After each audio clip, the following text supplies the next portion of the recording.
Wednesday night, and that means it's time for the Lamar Thomas Show, featuring the greatest receiver in the history of college football. Just ask them, Lamar Thomas. I was born in Ocala, Florida. I moved to Gainesville to go to high school. Been recruited probably since the 9th grade, illegally, I might add, by the University of Florida. I still can remember Coach Solinger, Don Solinger, coming out to our practice one day. Here it is, this guy comes out in the University of Miami jacket, and I said, I can't believe that's Miami out here. And, you know, I wanted to go up and say, hey, I'm Lamar Thomas. And actually, I did walk up to him and I said, hey, Coach, I'm Lamar Thomas. And he said, I know.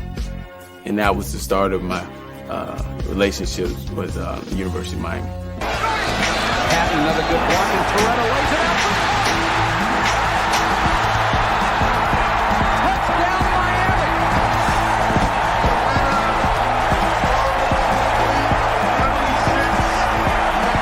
Miami. You come down here, you'll be on TV every weekend, dominating. I thought about it. I said, man, where do I sign?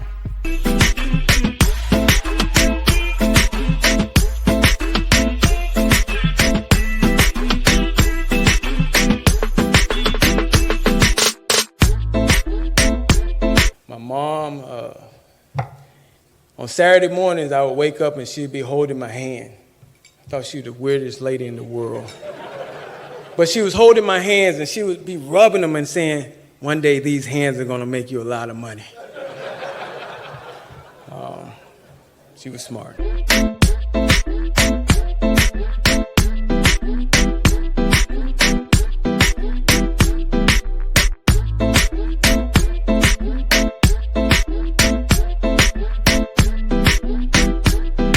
So now, here he is, the great one, along with co-host Gary Ferman of CaneSport.com, Lamar Thomas.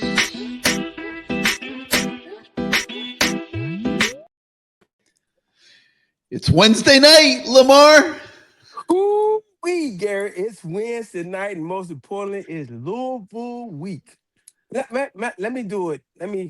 See, I'm doing it right. Let me go back to my old Florida ways. It's Louisville week. Louisville. They don't deserve me to say it right now, even though I coach there. We'll talk about that. I was going to say, you know, having coached there in the not too distant past makes this one a little bit more interesting for you, I would imagine. We got to get our body clocks aligned here because it's a Friday night game. I keep reminding myself, Friday night. You know, you get so programmed into Saturday, but Friday night, 7 o'clock, Hard Rock Stadium. The Miami Hurricanes will take on the Louisville Cardinals. And I mean, I've been wanting to call this a big game since before the season. I mean, I had it circled on my calendar as one of the games of the season that, you know, sort of deserved some extra consideration. But man, the more I dive into this thing, I'm almost scared because it's like, you know, I look at the matchups of this game coming up and it just seems like they start favoring Miami a little bit. So we'll talk a little bit about that on tonight's show. But first, we got to welcome everybody back to a new week of the Lamar Thomas Show, presented by CaneSport, as always. And you're not going to see Lamar pulling shirts off the racks and stuff, right? He's in studio. But we do have CaneSport very well represented behind us, both myself and Lamar. And we'll show you a little bit of CaneSport later in the show to certainly give you a feel for what is the ultimate headquarters for University of Miami merchandise. And they literally have a little bit of everything there at CaneSport. There's no better place for you to go on your way to Hard Rock Stadium on Friday night. Got that one right. Then go to CaneSport on your way to the stadium. It's 15 minutes north of the stadium, and you can load up on some Canes gear, some decent food in the shopping plaza where they are, and kind of make a one stop before you head to the stadium, and you'll be all set. You'll be looking sharp in some new clothes. You'll have some good food to tailgate with, and no better way to get game day off and running in that regard. But LT, man, we got so much to talk about tonight. And man, let me start let's just take you back in time, okay? I mean, there's no better way to get this thing going tonight than to make you reminisce a little bit about Louisville. And you had some of your better moments as a coach at Louisville. I mean, you recruited Lamar Jackson. I mean, that'll be on your mantle forever. Whether you Yeah. go coach again or don't go coach again or whatever you Yeah. choose to do, you will always have on your mantle that you recruited one of the greatest quarterbacks of our time, a very unique guy in Lamar Jackson. And let me ask you, why is Louis? It just seems to me like, I look at the preseason basketball projection. Louisville very quickly now is back in the limelight in basketball and projected as one of the leading candidates to win the national title this year. The football program from the days of Howard Schnellenberger, he got that stadium built, and they've continued to improve it. And, they've been able to maintain a quality football program. Why is Louisville? I've been there many times. I've been to the town many times. It's a town, no different than most other towns. I mean, why is Gary, Louisville hold on, man. I so beg to differ. competitive in sports? Go ahead. I'm gonna let you talk. I beg to differ. It is a city. It's not a town. You're right. Lexington is a I should have town. said city. It's a city, and they are starving for sports. They love their sports because remember, you're the only show in town. So they put it all in on Louisville, whether it's basketball, baseball, football, uh, volleyball, soccer, whatever it is. And, you know, it's and for Florida kids, there are a lot of Florida kids that went to school there. You talked about Snellenberger, Coach Strong took it to another atmosphere, recruiting the Teddy Bridgewater and guys.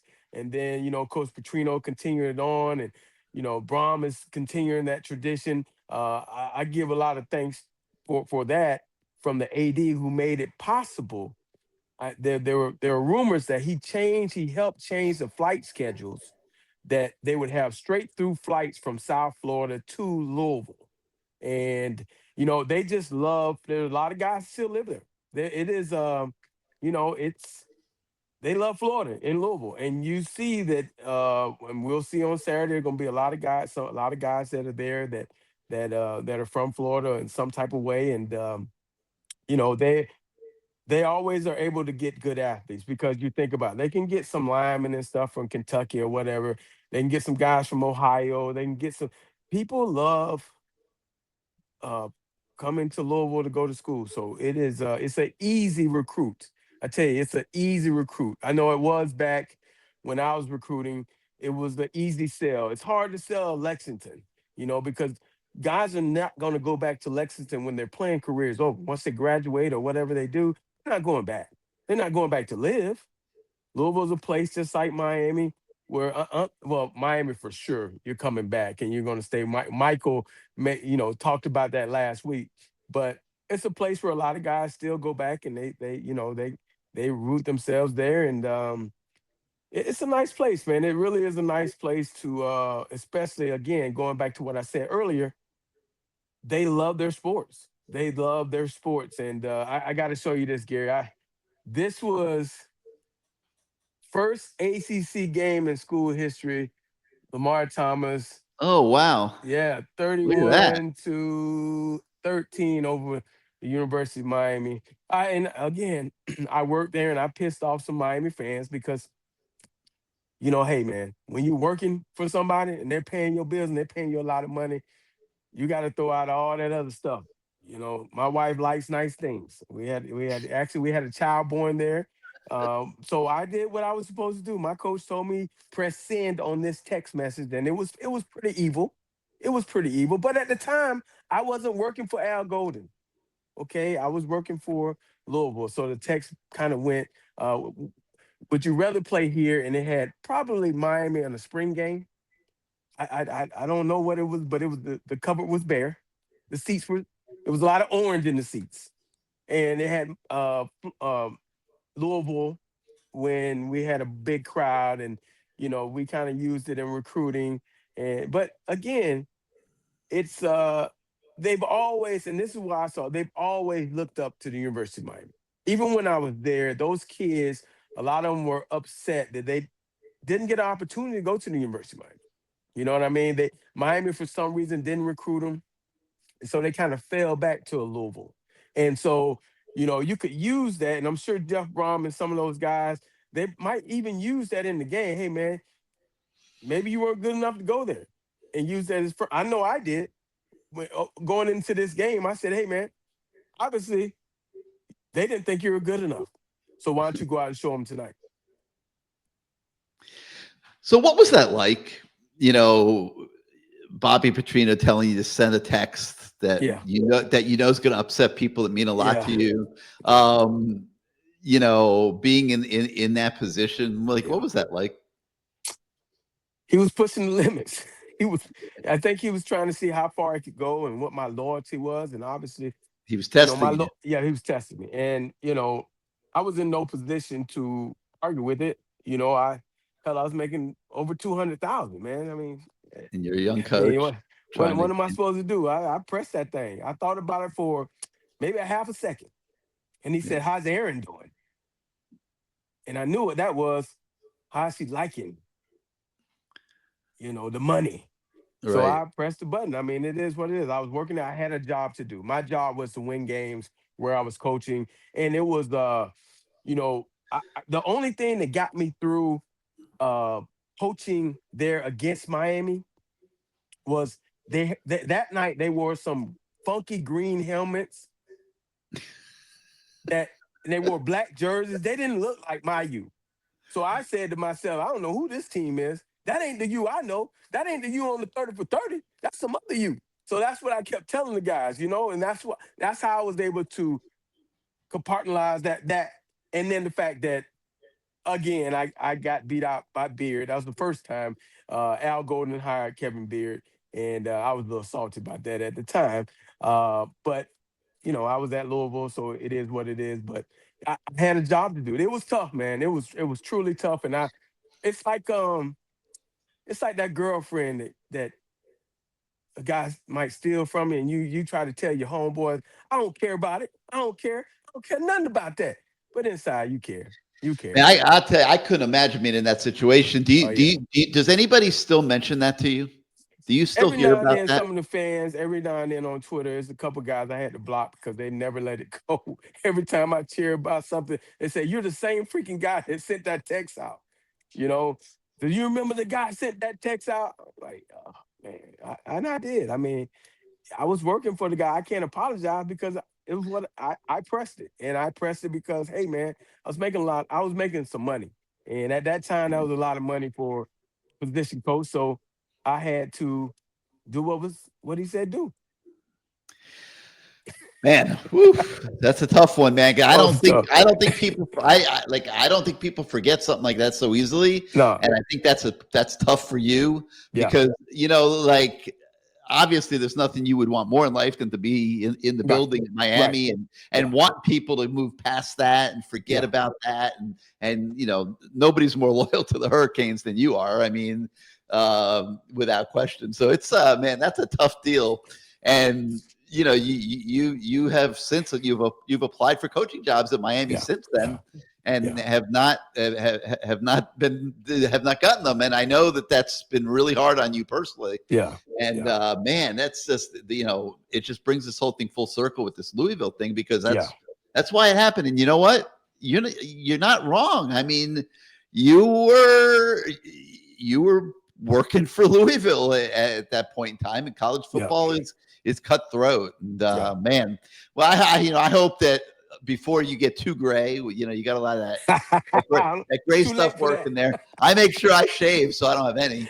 But hopefully, before too many more grays grow in, that maybe one of these days they'll find the spot for you there over at the Heck Center or Schwartz Center, and get you back in that Hurricane fold. But in the meantime, you're stuck here with me on Wednesday nights, and man, we got a lot to talk about. Now, you went through the list of coaches, and Howard really revived Louisville. No doubt about it. But they've been able to hire since Howard some pretty damn good coaches, and it's amazing. I mean, when you think about it now, Charlie Strong, in fairness, was propped up a little bit by Clint Hurt. Clint Hurt did an amazing job for him recruiting. Right. So we don't really know if Charlie's a great coach or not a great coach. He's been somewhat successful, but I'm not going to anoint him. But Bobby Petrino has been fairly successful at times. Tends to get in his own way quite a bit. Like, probably shouldn't have made you send that text. I'm not sure that did Louisville get one player because you sent that text? Probably not, right? I'm not. It's just the whole thing of he wanted to compete, and he knew that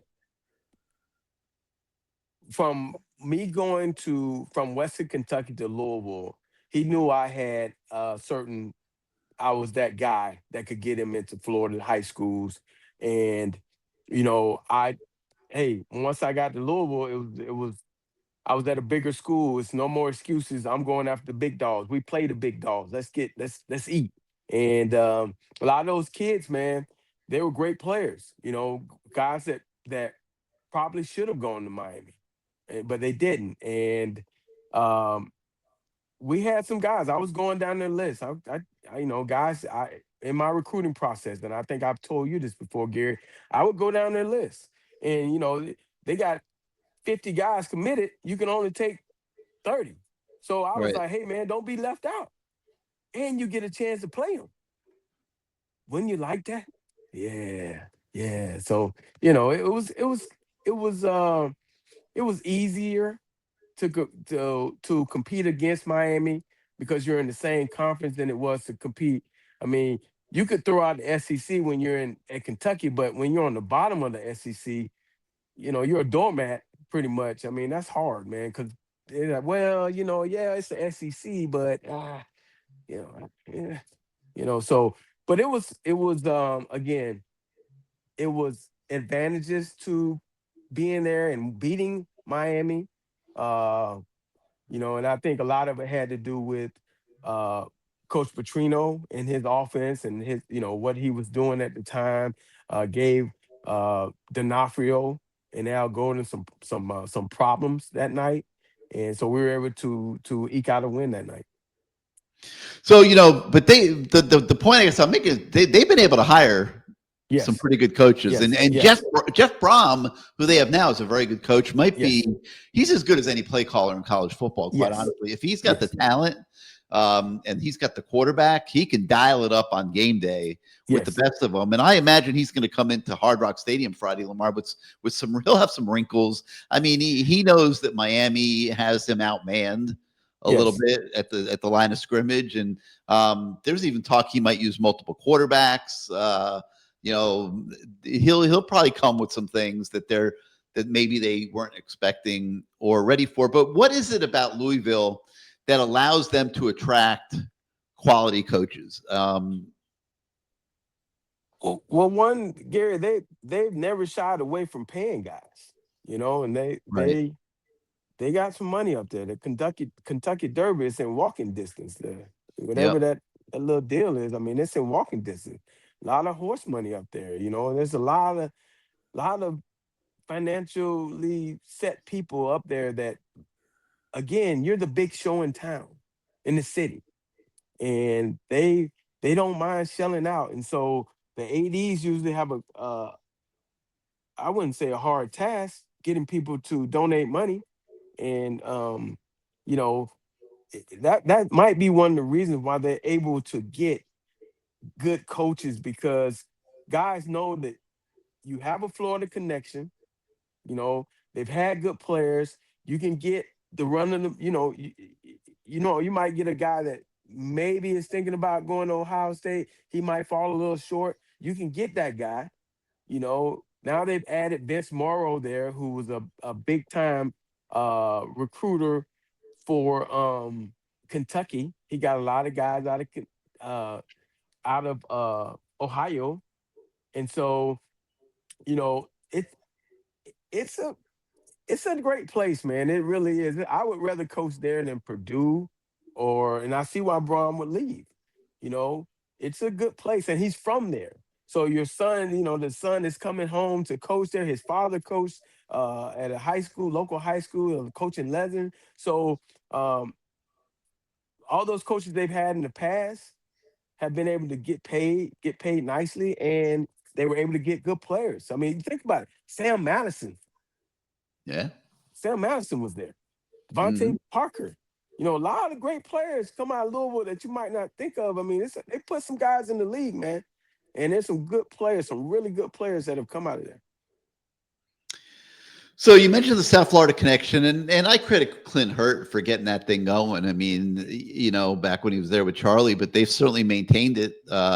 You were able to come to South Florida and recruit Lamar Jackson, as we talked about. Guys like Teddy Bridgewater went there. There's a whole lineup of guys from South Florida, and now their greatest offensive weapon is Isaac Brown, a kid from Miami Homestead. So they've been able to maintain this pipeline to South Florida. And my question is why? Like, I don't understand. Like how all these kids aren't growing up in Homestead and Right. South Dade and Right. Fort Lauderdale saying, "Oh Right. man, I want to be a Louisville Cardinal when I No, grow up." they're not. Like, how is this happening? I mean, they've had success from that school, Burgess. Linebacker played there. Uh, his James Burgess' son played at Louisville from Right. Homestead. Right. So it's been a connection there. People in South Florida trust Louisville. They trust them. Because what I found out about recruiting South Florida, it's all about trust. If you've done kids right from this area, if they can't go to Miami, they'll send them to wherever. Sometimes they want to get them out of Miami. So they trust Louisville. They've had a great success with Florida kids. We try to bring Florida kids to Kentucky. Stuff happened wrong. They cool up and they beat up everybody. They want to fight people at frat parties. All kind of stuff happens. But Louisville, it's like being at home, man. I mean, they have been able to keep this thing going. One or two guys here and there. Guys um, back transfer, from another school from Florida to Louisville because they got guys on the team that are from Florida. And they treat the Florida block. They treat the Florida guys well. They don't treat them like they don't gang up against them. They treat them like, hey, they're all one. So They're it's a put on good a thing. pedestal, kind of. Yeah. Yeah, yeah. And I guess the fact that they've consistently been able to dial up good offenses there Mhm.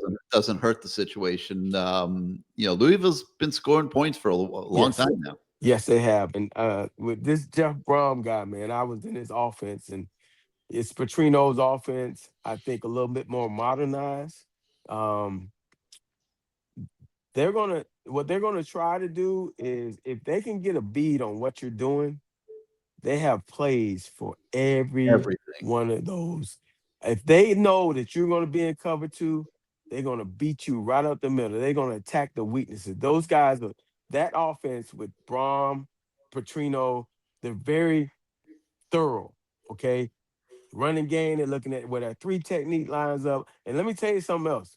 You see that guy, that receiver they got Bell, he's pretty damn good. Okay. They're going to move him all around. They're going to move him all around. Okay, what they were able to do with Devontae Parker, you can't get a beat on him. It's not like he's going to line up one side. They're going to move him all around. You're going to see him in the slot. You're going to see him going in motion. They're going to move him all around to try to give him the ball. And they're going to run crossing routes. Then they're going to hit you on curls because they've always believed they're running 10-yard curls, 10 to 12-yard curls because people have gone away from that.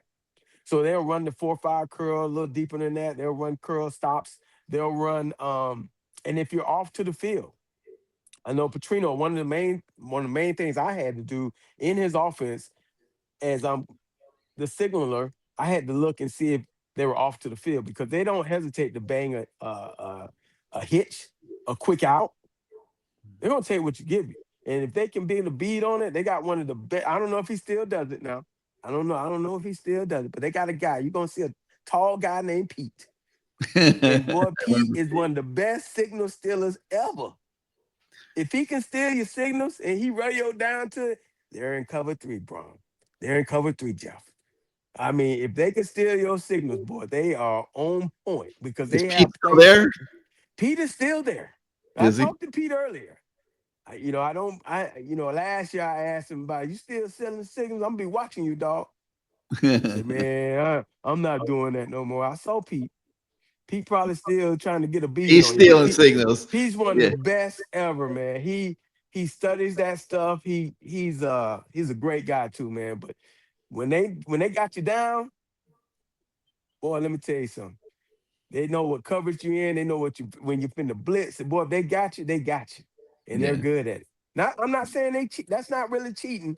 If they can figure it out, that's putting the puzzle together, guys. Yeah. It's interesting. All right, so let's talk about how some of all this stuff applies to this week's game.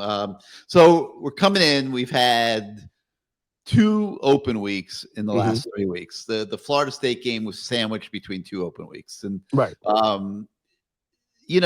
don't think having an open week before Florida State hurt them, particularly on defense, because it gave them extra time to prepare for Gus Malzahn's offense. And up until the fourth quarter, it was working pretty damn well. Yeah. I'm still not, haven't been able to figure out what happened in the fourth quarter. I think I'm just going to stop trying, because you just can't. How do you explain? There's no way to explain that. It was just too. It's too much of a one-off when you're dominating a football game, and then all of a sudden you give up 185 to 17 yard edge in the fourth quarter, get outscored 19-0. It doesn't wash with me. I can't begin to explain it. But now they've had another open week after the Florida State game to prepare for Louisville. And I wanted to ask you about open weeks because you kind of bring different perspectives to it. First, the coach perspective. What does an open week mean to the coaches? Well, one, you get to recruit a little bit. You get out on the road a little bit after practices. You get to make more calls. You get to actually, depending on what school you're at, if you're a school that has some moolah, you get on the PJ. The PJ. The PJ. And you show up at some of the practices and games and stuff like that. But it's mostly for us to get guys healthy, to do some advanced scouting also, to, you get that off week. I mean, you're just not sitting there concentrating on the week that's coming up. You're also concentrating on your upcoming opponent. So you start doing a little bit more advanced scouting for your position. It's sometimes, well, not sometimes, it's heaven sent sometimes because you beat up sometimes and you need that little extra week to get those guys healthy. And again, you're really homing in. I mean, you would think it's off week, you get to go home, relax. Nah, not as a coach. Certainly man. not if you're working for Mario, Hell no, Mario, Petrino, none of them guys, man. You ain't no, I got 3 days off. Hell no. Hey, I don't know if you remember this, but last year in a column I wrote during an open week, I used the word vacation, that they were on vacation this week. I'm telling you, I got banned from the building. Yeah, I have never gotten MF'd for anything more in my entire career than saying that they were on vacation in an open week. There ain't no open week, man. And some of the younger guys back in the day, we back on Green Tree, we look forward to the open week because it was like when we got to play the toilet bowl, so we got to show the guys that we really could play and stuff like that. But I think now a lot of these freshmen are really playing. So I don't know if they still do that type of stuff, but I truly believe that it's mentally refreshing to have an off week, especially nowadays with the grind of this whole. This is a whole different ball game than it was back when we were. I mean, obviously, with social media and things like that, it's a different ball game. What's an open week like from the player perspective? Do players like it? Not like it?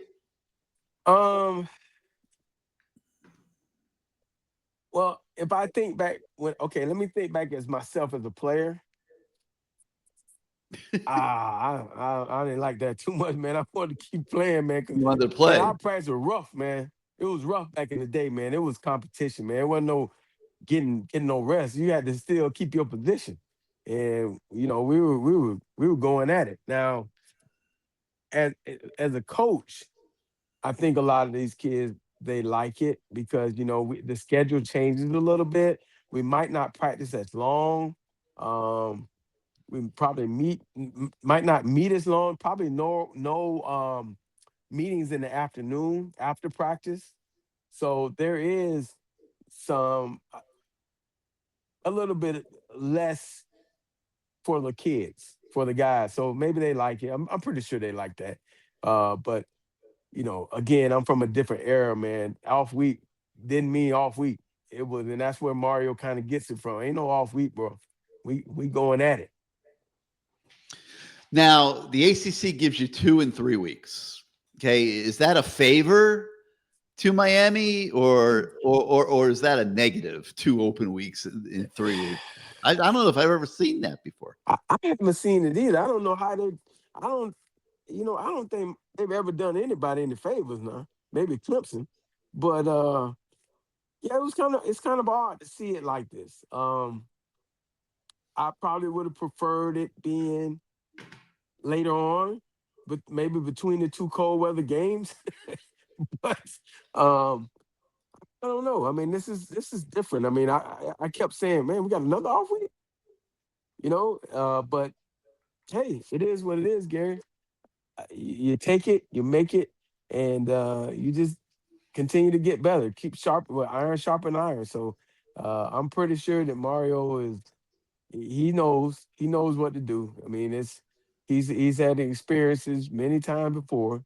It would be interesting to know what his and I probably should have looked it up, what his record is coming out of At a bye open week. weeks, bye weeks. Yeah. Yeah, I don't know off the top of my head either, but I'm not sure he was a fan of it. Like I don't think he liked it, but he kind of took the approach that if I make a big deal about it, then the players are going to make a big deal Yeah. about it. Yeah. So I'm not making a big deal Yeah. about it. Don't make a big difference.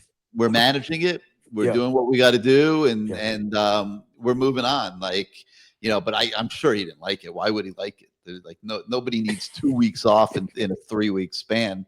All right, so with all this extra time, Mhm. that's given the rat poison that we keep hearing so much about. Certainly a little extra time to become potent, to kind of take its effect. And there's been a lot of accolades going Miami's Yeah. way. Lots of 'em. Personal accolades, team accolades, and so far they've been able to ignore all that. With today's social media, though, Lamar, you can't get away from you. There's no getting away from it. Well, I can tell you this, Gary. I think I've said this on the show, or maybe and to you, or maybe some of my friends. When they say, "Oh man, wouldn't you like to play today?" The NIL, yeah, but social media, man. I don't know how these kids navigate it. Um, you think about this. You have a bad game back in the day. What person is gonna come up to you and say you had a bad game? Not many. Okay. Yeah. Maybe one idiot, maybe one drunk idiot in the Grove, maybe, and he probably got dealt with, knowing my guys.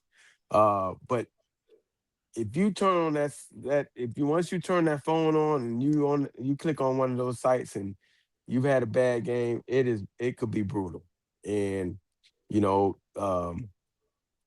it's got to be hard for kids nowadays to navigate this thing. I mean, what comes along with their success and this money is people believing that they can say whatever they want to you, and they have access to you, or they think they have access. So they just go all in, and And sometimes, these guys, these people that are going all in, they have no affiliation or they have no knowledge of the game. They're doing it for clickbait, and it's just the guy sitting in the basement, living at his mama house. It's just they have nothing else in life. And it's a tough deal to navigate. And I've seen it try to bring kids down, and you have to talk to them about it. And for the most part, you say, "Hey, man, try to stay off that thing if you can. You had a bad game, bro. You dropped the ball, so why go on that thing to fight these people? How about you come out the next game and you make it up, and then you go on there and you see now they've changed their tune and they're talking about how much they love you." So. But in a way, things sometimes happen that you don't plan, and they can help you in a weird way. And I look at the way that Florida State game ended, and that you get boat raced 177 to 15 and outscored 19-0 in the final quarter of a game. I don't care that you won. Yeah. Okay, that's a humbling experience, and in a weird sort of way, that might have helped them get through this period without a game, because it certainly allowed the coaches to get their attention. And there are things we need to work on to get better. We cannot keep allowing these second half comebacks to happen when we've got teams put away. We got to slam our foot down on them, and it kind of I got to think, Lamar, helps the coaches get the players' attention. Yeah, Gary, the fact that you're always looking for something to make sure guys don't start reading the press. I mean, see how old school I am. I'm talking about reading the press, the paper. God dang, I get that out. But so now you say to these guys, "Hey, man, look. You see this? Come on, man. I don't care who's in there. We didn't get the job done in the second or the fourth quarter. We allowed them. We didn't get it done on offense. We didn't move the ball as much as we should have. We should have taken more time off the clock. We should have been we should have been more on point with what we were doing. We had an opportunity to basically close them out, to make them quit, make them say uncle. And on defense, we let a quarterback, he got out of some things. We had some great defensive call, but we let him get out. We let him slip out, and he made some throws and he missed some throws.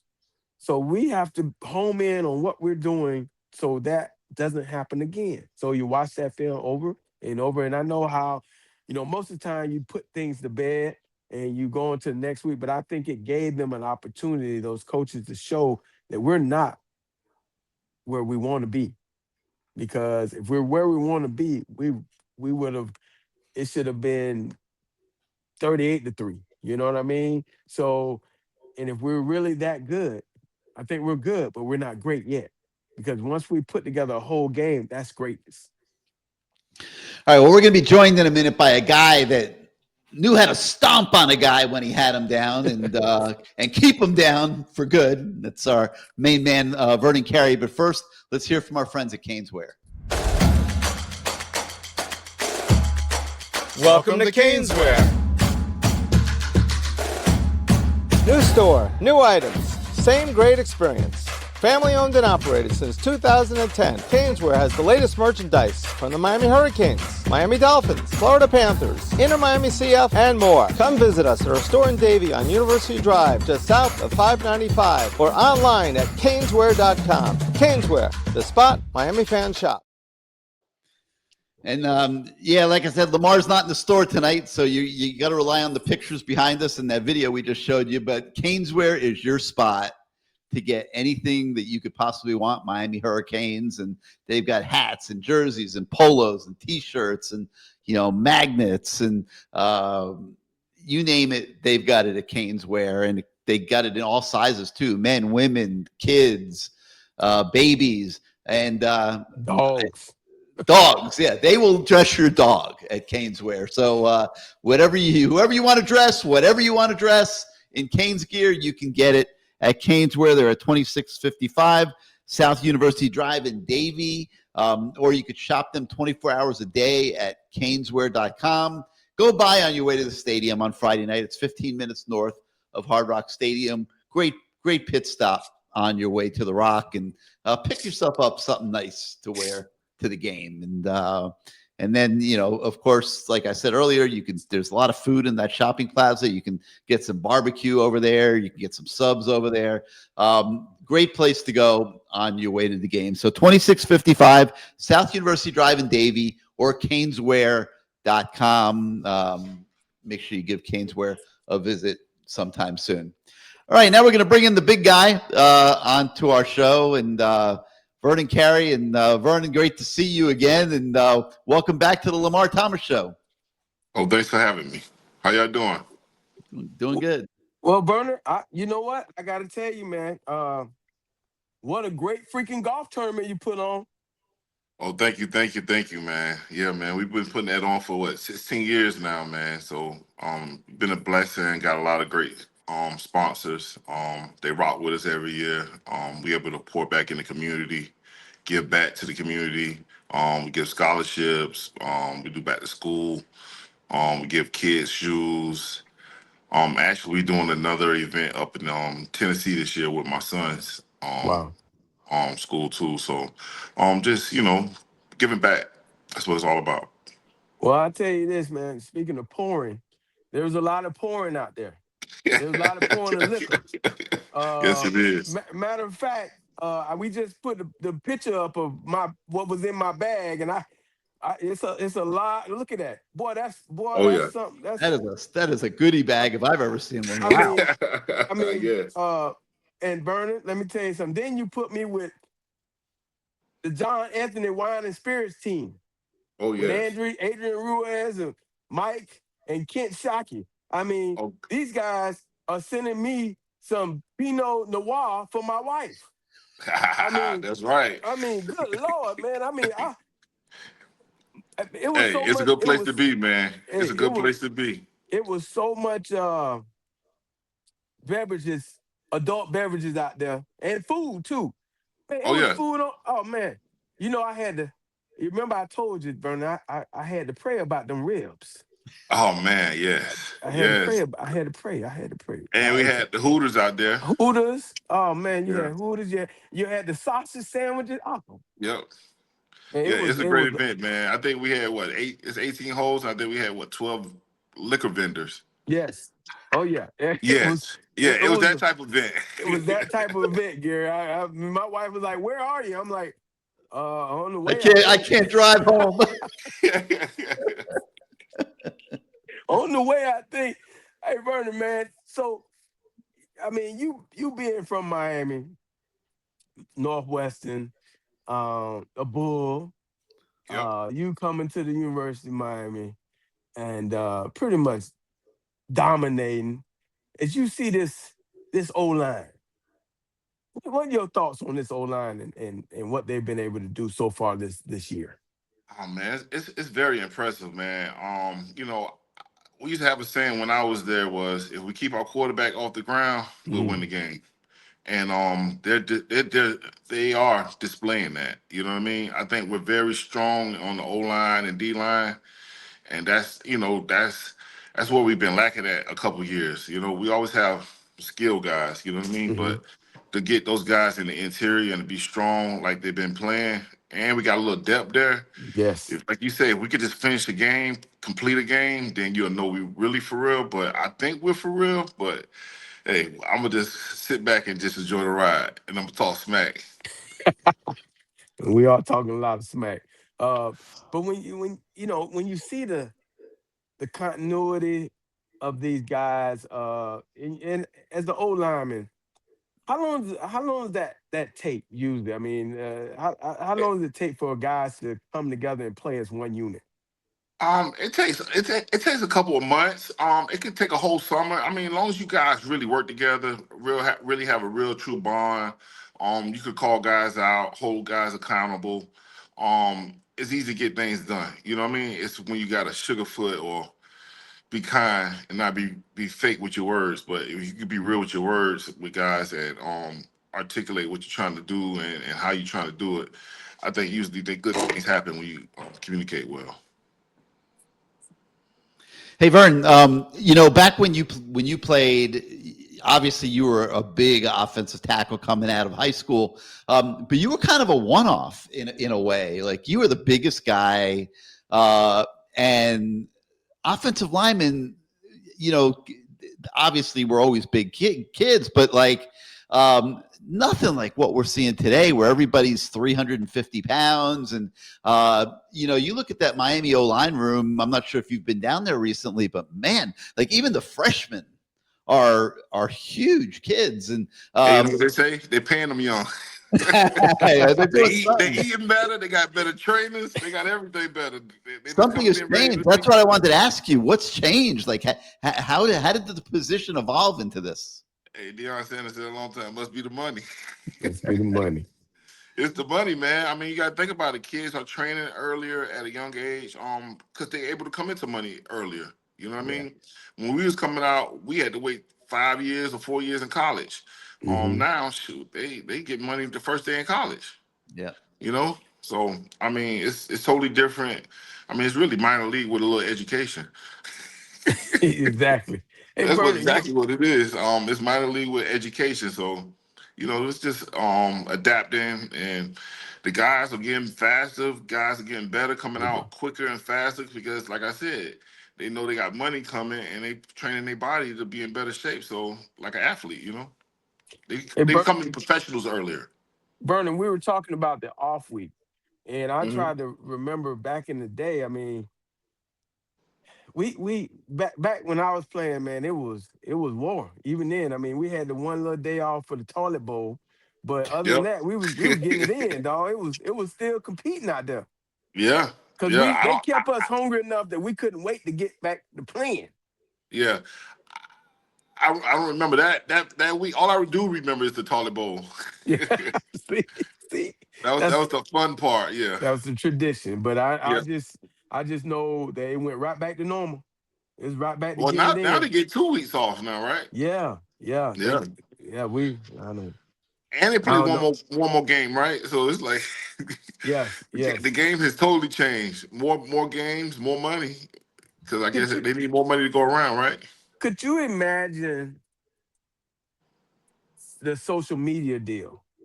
I mean, in the access that these fans or they think they have to you, being able to critique you. Because I'm gonna be honest with you.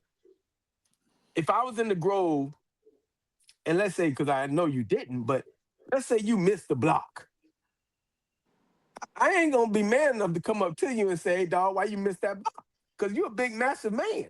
Yeah. But they can say it online. How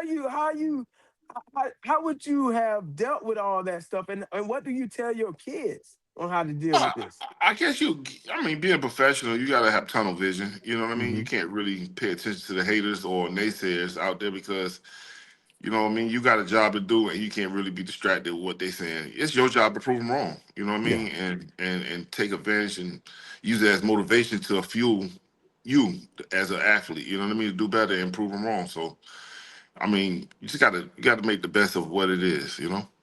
Yeah. Hey, Vern, when you watch Mario and Mirabal coaching these offensive linemen that are on the Canes today, what stands out to you? Like, what do you see them doing that's making them successful with this group?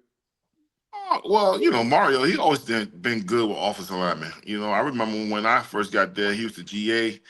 And he was always the guy who stayed after practice. You know what I mean? Like, he was always eager to get better, always want to help us with technique. I remember him and Brian McKinney always after practice and him taking me and him and working after practice, working on technique, working on our hands, working on our steps. And, you saw the passion as a young coach. So to see him flourish and arrive where he at, he always had passion, So it's a no-brainer to see what the success he has had. But is it the way they're teaching technique? Is it just that they're recruiting good athletes? That part. That part. He answered that quick. That part. That part. I mean, I was gonna say that part. I mean, it's easy when you got great talent too. You know what I mean? So, he I guess he learned that when he went to Alabama. How to get all the best talent, and he knew from being at So I guess it was easy to duplicate that when he got in position to be able to acquire guys. But even at Oregon, like he had Penei Sewell. It's like they. Well, he had the Nike machine behind that one. Yeah, they had a good point. As long as he got the proper support behind him, let's use that word at that time. Now you can say resources, but back then you had to say support. As long as he got the right support and the right system, I think he can recruit. As long as he keep recruiting, I think he'll stay in position to be where he at. You know what I mean? He just got to keep, and that's just always been his thing, is recruiting. So it's finally he got his class, and I would love to see a quarterback we can have for 2 years, but okay. Yeah. But other than that, I like the way the program is going. Now, Vernon, a question. Like, so your son didn't come to Miami, went to Duke, right? Mm-hmm. And was he on the? I can't remember. Were you guys on the cusp of the NIL? Was it before the NIL or? It was before. It was before. Yeah. I think it was a year before. I think they started getting paid the year next. I think my son would have known that. He was like, man, I'll be making millions right now. I was like, yeah. He would have been $1 million recruit. Oh yeah. My goodness. I mean, but the youngest son not doing bad for himself at Tennessee, so I'm happy for him, man. Well, here's the question I had for you. You remember, and I want to. The AAU circuit became bigger than the high school, didn't it? Oh yeah, it is. It's much bigger than the high school. That's where you get your scholarship at.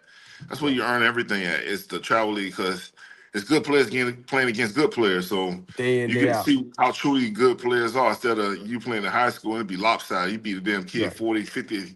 It's 80 to 10. You be like, well, shit, that one, you can't judge nothing off of that. You know what I mean? So it's when you go to the circuit, that's all the good players playing against each other. You can't hide. You know what they say? You can't hide. Yeah, you can't hide. Yeah. That's right. So, and the shoe money. Shoe money is off the chain back then. It was off the chain back then. I know it got to be really off the chain right now. Well, the way they do the AAU is they pay the organization. So it's the teams, they own the teams. The guys who own the teams make the money off of that. But the kids, they just get the gear and they get to play in front of colleges. So, the kids who probably can't afford it, probably get what they call it, a scholarship where they pay for their travels and everything. You know what I mean? So I don't know if they doing it like that no more, dog. I don't know. I've been out of it for a while. Thank God, man. That was the longest part of my life, man. It was a lot of traveling behind them kids. I talked to Kevin Knox, who's probably gonna have these 2 kids that are coming up that are in college, 3 lottery picks. So he told me about the money, that the shoe money was off the chain, and he was negotiating his own contracts. I mean, he said, man, I just left Nike because we left Adidas, so I got to get back in good graces with Nike and go to a couple of their camps. And I'm like, is it that much? It's that much. So that's why I was kind of saying the whole thing about the shoe money, like the shoes, can cause the kid to not go to one school to go to another school. Yes. Wow. I know what you're saying now. Yeah. Yes. That's after me. So I wouldn't know about that part. Yeah. I know you're talking about, like, you need to go to my school brand. Yeah. Yes. Yes. Yeah, because you got the Under Armour, you got the Adidas circuit, you got the Nike circuit, and they're gonna try to persuade you to go to one of their colleges that they sponsored. Man, it's a lot, man. It is a lot to deal with being a parent. It seems like you've navigated very well. I saw your daughter. I got one more. I got a daughter. Yeah, she 11, man. She's so tall, man. She going in volleyball. That's just as bad as basketball and baseball. They play and they travel, man. You be gone all summer. Wow. The whole summer, man. It's the whole summer. Non-stop year, bro. And she's just 11. Yeah. But you know what, Vernon? It's not always easy, man. And I think you look at Vernon Jr. and what he went through. I mean, he was such a great prospect when coming up through AAU and high school, and Yep. he goes to Duke, and he was at Duke, I believe, 1 year, right? Yep, he did 1 year, won National Freshman of the Year. Yeah, But he got caught in the pandemic year, the right, 2020 year, where everything shut down. So he missed March Madness. Wow. right. But then he went right into the NBA, correct? Yep. He got drafted to The Hornets. Hornets in the Yeah, second round, the first pick of the second round. and like I know that it hasn't gone like the model way that he would have liked it all to go. And I just wonder about the whole one and done thing. And I've always have, and I'm gonna ask you about it because you lived it.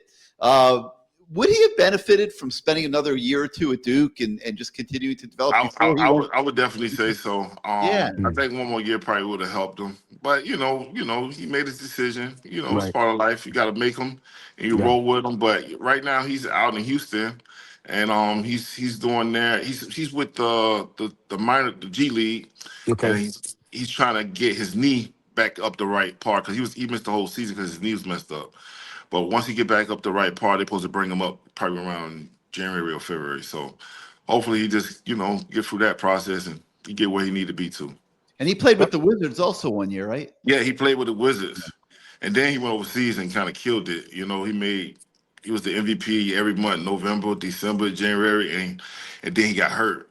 And then he had to take a whole year off. So But the game is going back to his style, bigger guys who score the ball. It was a small man game. 2 or 3 years ago, everybody wanted to be like Steph Curry, Klay Thompson, and KD. So, but that era's kind of moving over a little bit. Now you got fast basketball still, but it's bigger guys playing. You got the freak. You just got bigger dudes with the ball now. Your audio got a little goofy there for a minute. Hopefully it corrects itself. But Shane Larkin, who played for the Hurricanes, started out in the NBA as well. He went overseas to Europe and played several years and has become a superstar over there, making all kinds of money. So like Europe is not always such a negative for some of these basketball players. Oh, Hey, did we lose him? Did we lose him? No, I think he locked up. Yeah. He locked up. Yeah, Take him out, Vernon, see if you can hear us, come back in, okay? Because yeah, your connection locked up. But that one and done thing, LT is a complicated. It's complicated. It's complicated for the parents. And you see it with football players as well. I'm going for 3 years. Like nobody comes out of high school anymore thinking they're going to play 4 or 5 years of college. In 3 years, I'm going to take my talents to the National Football League. 3 to 4 years. That's what they say. 3 to 4 years. And no more saying 3 to 5. No more saying I'm a red shirt. And red shirt to a lot of these kids is they feelings hurt. They go too soon. Let's apply it to the Hurricanes. Look at Damian Martinez, who could have come back this year and gotten a pretty good NIL check. Yeah. He's on a practice squad. Maybe he's still on the practice squad. I haven't checked lately. He didn't make a roster. He could have come back and made significantly more at Miami on NIL. They wouldn't have gone and gotten Marty Brown, obviously, in the portal. But if Damian Martinez was back, but he could have come back and made money. I'll even throw Restrepo, out there. Did he have another year? I think he. I might be wrong. Maybe he didn't. I think he was there. I think he was there 6 years, man. Yeah. But it's a tough decision for these families and kids, and sometimes it works out, sometimes it doesn't. Welcome back, Vern. Yeah, thank you. Sorry, phone glitch. Sorry, we lost you there. But I was just talking about how a lot of these basketball players go to Europe and make it big, like Shane Larkin, who played for the Hurricanes. I mean, he's been a superstar over there in Europe. So sometimes going to Europe is not such a terrible thing, Yeah, you just got to end up in the right city. Yeah. The right cities over there, you'd be happy. Those guys be very happy. And they take care of you over there, too. My sister plays professional basketball in different countries, man, and she's making a lot of money, and she's like, you think I should come back? I said, don't come back to the well runs dry. Yep. Because you ain't going to be making a lot over here. So go ahead and get your money and do your thing while they're taking care of you. Yep. Phil L, one of our viewers, he's asking, what are the odds that Mario still calls it the toilet bowl? I'm pretty 100% sure it's called the toilet bowl. He not changing. Hey, He's from the old school. He hey, you understand. remember the trophy, dog? What about the Yeah, it was trophy? toilet on something. On a helmet, right? Yeah, it was toilet paper on the helmet. I mean, it was all kind of crazy Yeah. stuff. Yeah, And they did all type of man, stuff. I know I was MVP my freshman year. I'm running around, boy. I'm just hooked. I'm like, And you man, know dog, what? You know what? The young guys kind of enjoy it because that's their yeah, time to show out for the it's team. the So time to show out. It's the time yeah, to show so out when you're not the young playing. guys, But nowadays, you know how it is, man. All these young guys want to play, and if they don't yep. play, their feelings hurt. Or they You know? trade in mid-season. Yep. Yeah, it's just a little toughness. That's why they need to tweak that a little bit. Yeah. How you get character, and when things ain't going your way. So it's hard for those kids to ever learn how to deal with adversity if they always running from it. Yep. Always quitting. I call it This- quitting.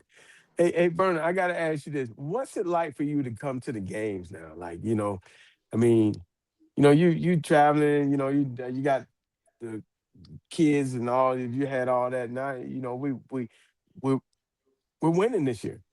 I mean, we were Oh winning man. last year. I mean, what's it So like yeah, for let me you? tell you about this story.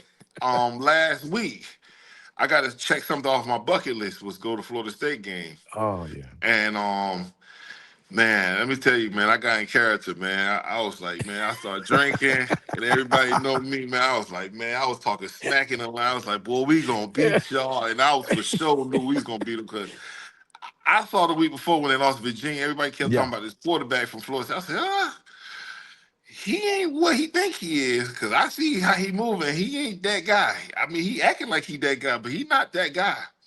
And I saw what he was capable of. I was like, nah, we got him. We got defense, bro. We got a real defense. That remind me back of that UN win back in 01 in 2000 when we always had pressure on the quarterback. Mm-hmm. And that's what they got, Hey, speaking of Florida State's quarterback, they're asking the offensive lineman, is it easier to block for a pocket quarterback or a running quarterback, a guy that can scramble? I'm from old school, so I'm gonna say pocket. Okay. Because I know where he at. He Yeah, right here. You know what I mean? exactly. You know Yeah, exactly so where he is. I'm from old school. I like, but now the new school, you just gotta stay with your block because you don't know what the hell gonna happen. Yeah. So when you got a mobile quarterback, you gotta be mindful of that. Mm-hmm. And sometimes it gets you in bad situations. Oh yeah, it can mess you up a little bit. Get a sack on your damn record. I mean, on your chart, you be like, hey man, he ran right into my thing because the other Oh, dude chased him into my guy. But it is what it is. So we all work as a unit, so we don't really bicker about that. all right. The last little bit, even though this is a hurricane show, what's going on with the Dolphins, man? What's going on with the mullet? What's going on with the Fins, dog? Well, you sound like my mom. I don't know, man. The whole line look trash, dog. I hate to say that, but I can't say nothing bad about them, man. I like them like I love the Dolphins. I mean, I, Canes. I I know, know but that was more business, but yeah, man. I guess the real word is, it's time to move on. there you go. In a lot of cases. Yeah, In a lot of it's cases. business. It ain't personal. You know what I Yeah. mean? Shoot, just Yeah. how it was for me, for Yep. anybody else. It's just For me business. It ain't too. personal. It's business. If you ain't Yeah. getting the job done, it's time to next man up. That's Next no man I know up. one guy that would love the GM job. Alonzo Highsmith? Alonzo would love to get that job. Oh man, yeah, man. I mean, everybbody's job on the line, when you ain't winning. And Yeah. shoot, it's been 2 years, 3 years Yeah. almost. So, shoot, everybody knows it's coming. Everybody know it's coming. It's It's coming. coming. It's coming. It's Well, coming. are you coming to the game on Friday? Of course. I'll be Okay, there. I I'm see always you at the there. Canes. I'm always rooting for the Canes because, shoot, we winning too. Man, we gotta Yeah. enjoy our moment. I think you got the suite again. I might stick my head in there. Of course I'll be in there. Hey, Vernon, thank you so much, man. You And thanks for always a having me pleasure to on, have you on man. the Thanks show, for coming bro. out the other day, man. I appreciate you, boss, man. Hey, You're a good man, man. I got enough liquor to last me 2 years now. Thank you. All I'll right, see you at the man. game on Friday night. All right, have a blessed day. Good Appreciate you. seeing you, Vern. Yes. Bye-bye. Man, he's a good dude. Yeah, the fact that the whole thing of you having kids that are in that upper echelon, lottery picks and stuff like that, and all the when the kid went to Duke, it was such a big decision, and they had to make a business decision. That's what parents, I won't say parents, fans sometimes don't understand. When you make a decision, you're making a decision that's best for your kid, or the kid is making a decision that's best for him. People ask all the time, why did you not? You said you were a Gator fan. Why did you not go to the school in Florida? Well, Right. I did my research, and Miami to me was a better opportunity for myself and for my family. It had nothing to do with myself not being a Florida fan. But why am I going to go to Florida when I'm just going to go there and just be a guy when I can come to Miami and be the guy? Yeah. That made no sense to me. So I always applauded, watching him and the way they were able to handle it, and he went on to Duke and did his thing, and I've always applauded him for that. Yeah, he handled it great, and Yeah. not too different from the Boozer twins that left Miami. Columbus went to Duke. Correct. I mean, how do you argue with going to Duke for basketball? But the whole one and done thing. I think I think his son is an example of it. It can catch up to you too. Like not everybody's ready to go from high school to the pros. You're 19 years old at that point, and you're going to play against grown men, man.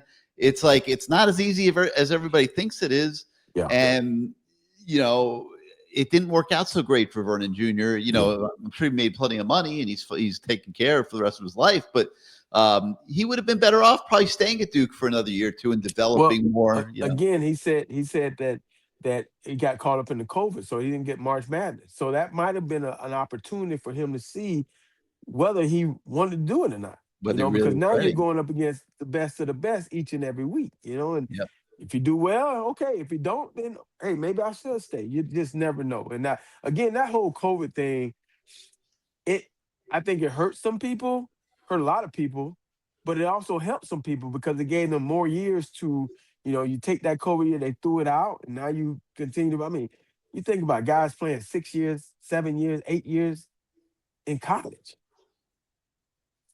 That's a long time, bro. So some of these records and stuff, they're supposed to be broken when you spend 6 years in college. They are. Yeah.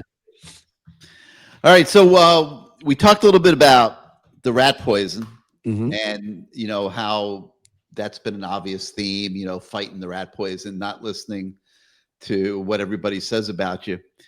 Does rat poison apply to coaches, Lamar? And let's take Shannon Dawson. Okay. This coaching carousel is starting a little early this year now. And there's a lot of jobs opening up, and there's going to be a lot of movement and stuff.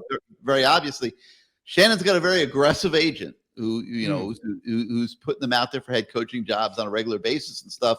And, does it become hard for a coach to stay focused on the task at hand when you might get an opportunity to go, make yourself a bunch of money and be a head coach somewhere. I don't know what Shannon wants to do or not do. I mean, I personally hope that he stays here forever. I think he's the perfect OC for this program and doing a great job. And I'd hate to see him go take some crappy head coaching job that lasts for a couple years and then get sent back out to go be an OC again. But he's not here, and right. But can coaches fall victim to rat poison? They definitely can. The thing that I would think Shannon has to do is continue to call plays like he has, to be consistent, to get this team to the championship or get them in the playoffs, because the better you do, the better. And that's the thing people don't understand, numbers, man. We talked about last week, guys not playing because coaches don't trust them. They're going to only put guys in there that are going to help their numbers because it's about numbers. The more numbers you put up and wins, I think Shannon has learned that maturity-wise, you still got to win the game. Sometimes the numbers might not be there, but if you do the right thing as far as take care Your defense is playing well. You try to take care of the ball, punt the ball back to them. Those type of things. That shows in a way that's head coach ability. That's being able to manage the game and still come out victorious. So I think for him, he has to continue. I mean, it's right there. This is an opportunity of a lifetime. You come to Miami, you knew what you were coming for. You were coming to win as many games you can, maybe win a championship if you can. Get us to an ACC championship. How about that? We haven't been there but one time. So get us back to an ACC championship, not and get us there and maybe even win a national championship. Now your name is being mentioned along with a lot of other coaches for an opportunity to, let's be honest, lifelong dreams and lifelong money. I mean, the way the head coaching system is set up now, I mean, you're in it for a minute, you get fired, you're getting a lot of money. Yeah. And now It's hard to say no, it's even hard to say if no. you're really ready or not, or you really have a passion to do that job. It's a whole different It's a deal whole different thing. than being an OC. But it's hard to Yes. say no if somebody wants you Yes. to that money. You're going from $1 million, $2 million to now $8 million, Yeah. $9 million. Or in And his then the case, 4 million, 3. Yeah. 4 million, 5 million. I don't even know what these guys making I now, mean, but if he's figuring he's going to get a lower to middle level job coming out of the gate, that's so he's going to have to make a decision. Yeah. If I agree. why take a job at Louisiana Monroe? I'm just saying, like a school like West Kentucky, There you go. Or something like that. When obviously, if you're able to win a championship, now you might be in the likes of, trying to think of somewhere that's right there, a Kentucky. Yeah. Or Virginia Tech or Virginia Tech or something like that. So it's a tough situation, but it's going to all depend on us continuing to win.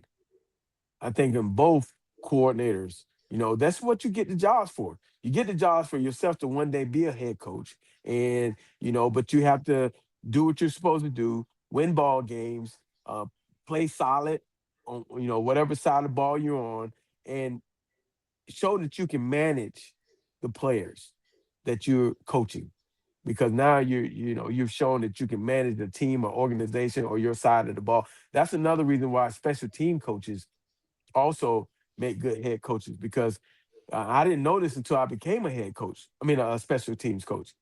You're basically coaching everybody, every position. You got to know somebody at every position. You got the old lineman, you got to know for field goal. You got to know D lineman for field goal block. You got to know linebackers and DBs for punt and kickoff return. I mean, you got to know wideouts and you got to know holders, the quarterbacks. You got to know the punter. I mean, you got to know everybody on the team. So that's why a guy can go from being a special teams coach to a head coach, because he's basically doing that. He's knowing everybody on the team. All right, so shift gears here. We're back at Hard Rock night game. Mm-hmm. That obviously helps Miami a lot. It's a huge home field advantage. Yeah. Oh yeah. It could get crazy in there. We're hoping it gets crazy. People getting off work, they get a little sauced up. They might not have enough time to drink it in the parking lot, but they're gonna be hitting it on the turnpike, getting a little bit coming into the stadium. And I would have been a lot more worried if it wasn't that we're coming off an off week, because Gary, you got to understand, these younger players, they have a schedule now. They're pretty much, they think they're setting their schedule, and now you're changing it a little bit. You're changing it. You got a day earlier, so everything that they might have done on Mondays before, they ain't doing. They're doing it on Tuesday or something. They're moving it. It's a lot that goes into it, but because you had an off week, right, you can slow it down a little bit and give them that schedule ahead of time and let them let things process and it plays out, because the younger you are, the faster the game is going. And I'm not talking about just on the field. It's off the field also. As the older you get, it slows down. I mean, even though Malachi Tony is doing great, and balling, and, he's in there studying, this thing is moving fast for him. It's moving fast. I can only imagine being straight out of high school and being a young straight out of high school, how fast this is going. Did you see he went out in the community? Did you see? I don't know if you Yes, saw it or not. I saw it. And there was a massive crowd around him Yes. that they were taking some pictures and stuff. That's a lot for a young Yes. freshman. I think he's handling it well. I mean, that's what he's shown so far. I mean, he's a different kid, man. You take it back to high school and he gave up his receiver position to help that team, as a quarterback, and actually did it very well. So, I mean, he's much more mature, you know, and he seems like he's handling it very well. Um, he's a joy to watch, and he's a joy to. I watch him on the sidelines. When I just watch him when he's not in the game and stuff, and I watch the way he handles himself. He's pretty much focused, man, and that's a lot for again. Now he's 18, right? Yeah. That's 18, man. I don't Just know turned about, just turned 18. yeah, that's what I'm saying. I don't even know, man. I'd be looking at the stands, trying to get phone numbers and stuff. I don't even know what I'd be doing at He's 18. even got his own slogan, Gobos. Yeah, Have you seen Gobos. What was gaming that? based on sympathy? Hey, man, it sure late. It sure late. I mean, he got Michael Irvin, got his phone number. You know, shoot, it took him a long. It took me a long time to get Michael Irvin's phone number, and he already got it. Yeah, it's a It's lot great to for watch. you. It's great to watch. It's great to watch the way he's handling it, and it just seems like he's very intense. And I think it's good for the other receivers to see that even though he's a young guy, he wants it, and he wants it bad. Let's talk a little bit about the other young receiver Oh, on this team that the first half of the year hasn't quite gone his way. right. JoJo Trader was hurt, hasn't been able to work his way back now that he's healthy. I asked about him on Monday, and Shannon Dawson said he's much happier with the way he's been practicing. He's been doing better. So hopefully he's carrying that through the week, and we will see him on Friday night. But how often do you think, how important do you think it is that they get him integrated? I mean, his talent is unquestioned. He's right there with like a Tony in his Mhm. capability to make big plays. And, he's got that kind of athletic ability. You're getting on a stretch here of 7 games in 7 weeks. How important is it to get JoJo Trader integrated? I think it's very important. I think everybody has to understand that it's including himself, that it's a long season. Yeah, the first 7 games didn't go right, whatever, a couple weeks, 5, whatever it is. It didn't go the way you wanted to. You were hurt. Maybe some other things happened, but you got an opportunity. The more we win, the more people are going to see you. And now you're getting out of the doghouse, getting in good graces with, Shannon said he's improving. So hopefully we'll get a chance to see him. We need that. You need those weapons. We talked last year about the running backs in the beginning of the season, and they kept saying it's a long season. So all these guys are going to be able to help us. The longer the season goes, each guy's going to probably be able to do his thing and not be mad about maybe I didn't get the ball as much, but that's also in the receiver room. You get an opportunity. It's such a long season. You're going into the playoffs. You got the bowl game, the ACC game, then, if we were able to make it to that, this is a long season. So he has ample opportunities to do what he's supposed to do, get back in the good graces of the coaches, the coordinator, the wide receiver coach, and most importantly, the quarterback. That though all three of those entities have to say, "Hey, we trust you enough to get you back in there. You got to show it in practice. Let's see what you got." And now you get all of them on board. It can be an amazing comeback. You've been there as a coach. Is it a delicate? I would think it's a delicate line because you got a kid that was expecting to be a superstar. Let's be honest. And from the time he came out of high school, I'm sure he's got a very nice NIL deal, the whole thing. And you're disciplining him. in a sense, because he's not, you don't feel he's working hard enough at practice. He's not executing well enough. You're not just gifting him a spot out there on the field on game day, because you've got other guys that have been performing pretty well here in the early part of the season. And it's not fair to them, if you're not practicing better than them, to sit them down and show favoritism. But I would think it's also, there's a little bit of a line there. Can too much discipline, Lamar, send a kid into a shell? Yeah, it can. So you have to be very mindful of that. That's when you have to be able to put your arm around the kid and you have a heart to heart with him. And I don't think a lot of coaches do that today. But you got to be able to. The kid has to know that you got their best interests at heart. You're trying to give them an opportunity. I had to deal with a kid from Kentucky, when I was at Louisville. He was from Louisville, and he was a big time player. But the guys from South Florida were outperforming him, and I was getting a little flack from people in Louisville. Like, hey man, we want to see this guy play, and I was like, bro, I can't put you out there, man. You're messing up. You spending too much time smoking that dirty. I can't put you out. Petrino, man, I'm trying to keep my job, bro. So, I mean, what you want me to do, dog? But I told him, I said, what you need to do is make plays in practice. So when you make plays in practice, we watching this thing at night, and he's seeing you make plays. Practice has to mean more to you right now than getting in the game. And once you're able to make plays in practice, and also stay off the didn't show up on time list, didn't do your workout list, not making good grades list. These are also factors that factor in, because they have to trust you. I have to trust you. I love you. I trust you only so much. You know what I mean? You have to just be honest with them. And once you're honest with them, you're hoping, because again, you don't want to completely just tear a kid down and he never comes back. If Right. he's not going to come back, it has to be on them. And you have to be able to say, hey, bro, all right, let me go to the file and read this list of all the stuff that you've done that there's no coming back from. I take notes on everything. Okay, he showed up late for weightlifting. All right. Okay. So when he hey, coach, why I ain't playing? Here you go. I got a list. Mm-hmm. You ran the wrong route 4 times in practice.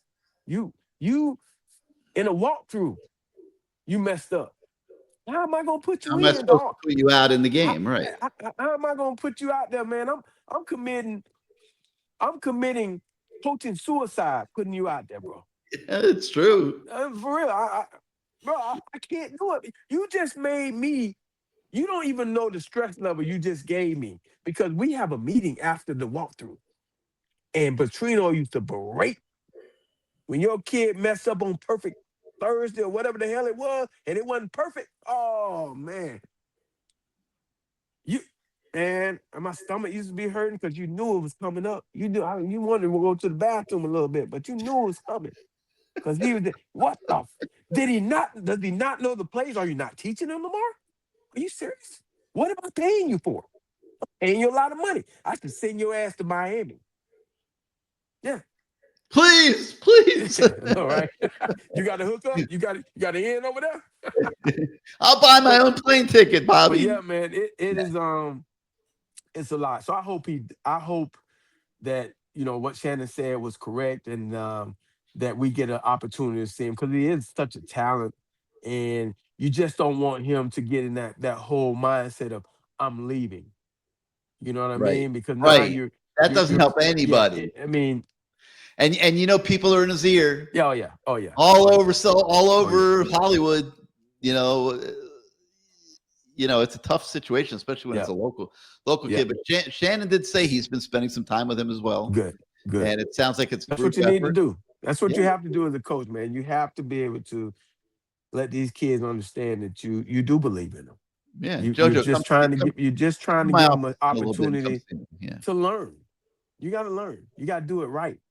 Now, the other guys, they're not perfect, but I trust them more than I trust you. Right. Well, we're all pulling for him. So Oh, yeah, hopefully Friday night's the night that we see JoJo to see Trader bust out a little bit for the Canes. All right, so the game itself is kind of interesting. We've talked about the Louisville passing game, Jeff Brom being able to dial it up. Pete over there stealing signals and telling everybody what defense we're in and all that. And we've talked about all that, but Miami to me has an edge, Lamar, in the sense that Miller Moss does not function well under duress. Yes. And duress has been Miami's calling card up front. Yes. From the defensive line standpoint this entire season. And that Corey Heatherman, he's sitting there saying, I'm getting after this kid. Yes. He's going to throw the ball to us. Yeah. You agree? Oh, yeah. I mean, I watched the last game. He does not do well under duress. I mean, we thought Lagway had happy feet going nowhere. This guy will try to get rid of it, and he will throw it to the other team. I mean, their O-line, let's see here. The pass blocking grade, they're 105th in the country. The run blocking grade is 107. 107. So they haven't been playing that good up front. And what's the name of these? So let's see here. They got one tackle, Musasa, number 71, and then they got another kid that his backup is a freshman. One of them's a transfer from Purdue, so Braun brought him from Purdue, and they ain't playing well. They've given up some sacks. As I watched the Virginia game, they were having a field day. So now they do have that running back is nice. They have Bell, the receiver, but they also have number 5, Lacey. I think that's his name. He is a hell of a returner. He runs a lot of crossing routes. He accelerates. He runs away from defenders. And I'm going to say this again, he's a hell of a returner. But we've done well this year. Our special teams have done very well. We played against Burnell Brown, the kid, Florida State. We've done really damn good on the special teams this year. The punter has done a good job pinning them deep. But they have some weapons now. And you remember Skinner? Yeah. Was it Jamal? What was his first name? Jaleel Skinner. Jaleel Skinner. He's over there looking like Ichabod Crane, number 88. That's what he is. He's catching some balls. Louisville is always, in that offense, have always thrown the ball to the tight ends. They've always had some pretty decent tight ends, and he's their run catching tight end. So we will see a lot of him. But it starts with that O-line, and like you said, we're causing so much havoc without even bringing 5 guys. So the more guys we have in the secondary, again, they love to run crossing routes. They love to throw the ball field. Bell has now. I thought that Deuce and number 1 had a little connection. Now Moss will throw it to Bell. He will throw the fade, the back shoulder fade to Bell all day if he can. They have a nice little connection going on. Number 0, that is his go-to guy. And then he'll throw it to Skinner a little bit. Then he'll throw it to number 5 on crossing routes and stuff like that, little mesh routes. But they love to throw the ball down the sideline to 0 and let him make the decision of the back shoulder or go over the top. And that's their deal. He made a hell of a catch last week when they played Virginia, a one-handed catch, which probably one of the catches of the year for the touchdown. He's having a great year. I think he had 35. Right now, 35 catches, 502 yards, and averaging 14.3. And he has 4 touchdowns this year. So he's having a hell of a year. So now on the flip side, Louisville defensively, they try to take away the big play and make you earn your way down the field, and they'll certainly probably try to do that. But that could be problematic against Miami also because Miami will just run the ball down your throat. If you got those safeties sitting back and you don't commit them to the running game, Miami's got the weapons on the O-line and running back. They'll just pound you to death. So it's going to be an interesting chess match Well, I can tell you this, Gary. If you're going to play bend but don't break, which I don't believe their coordinator will do because um, he likes to bring it every now and then. They got some good pass rushers up there. Let's see, they got number 50. He has about 4 sacks. That's Caleb Lubin. They also have number 23, West Beasley or something like that. He has 2 sacks, and number 9, he has 2 sacks. So they got some guys that can rush the pass a little bit. But if you allow our quarterback, the ultimate game manager, to sit back there and you don't get close to him, he's one of the leading passers. I think he's in the top 20. If you don't put pressure on him, he has a high percentage of pass completions. So if you're going to play bend but don't break against this guy, and like you said, with that run game also being able to lean on some of these guys, they're not the biggest guys. They get after it a little bit, but with that running game, last week they stacked the box, but I don't know if I don't know if Louisville does that. I think they leave some lanes open, just bend, but don't let them get behind you. And I think at some point, their coordinator will take some chances. He's always been that guy at some point, and I've seen it come back to haunt him in a couple games when he was at Purdue and even at Louisville. So this guy that we have I think he's seen a lot. I think he's seen more than many.